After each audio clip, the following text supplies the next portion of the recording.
fire has been a threat to the lives of many people.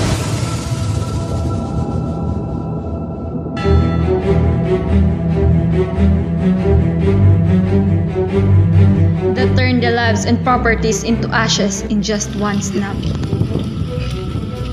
Carmen! Carmen! In facing this threatening fire, our firefighters become the superheroes. Nadadala mo dito sa bahay natin na akala mo mangyari din sa atin.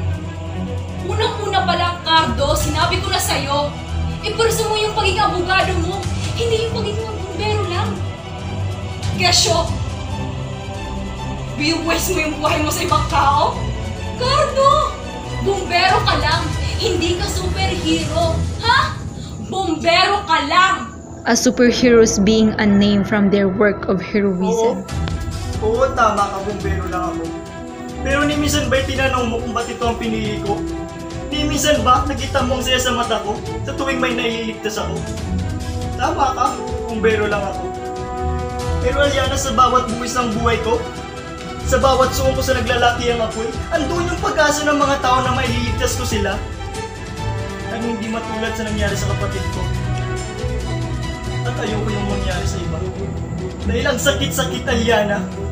But without them, how can we be able to wash away those fires?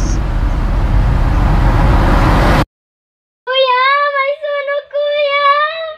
Until we just realize how important they are when they already gone. Ayan na! Si Cardo dun sa loob! Ano? Hindi! Hindi, Brianna! Hindi! Hindi! Cardo! But it's not too late. We can be like them, a firefighters who will make us feel that we're not Marso ay alone. tinatawag na Fire Prevention Month. Lingid sa ating kalaman, maraming namamatay sa buong bansa taon-taon dahil sa ating kapabayaan. Nasa isang kandila lamang, hindi aakalaing tutupok at tatapos sa mga pangarap.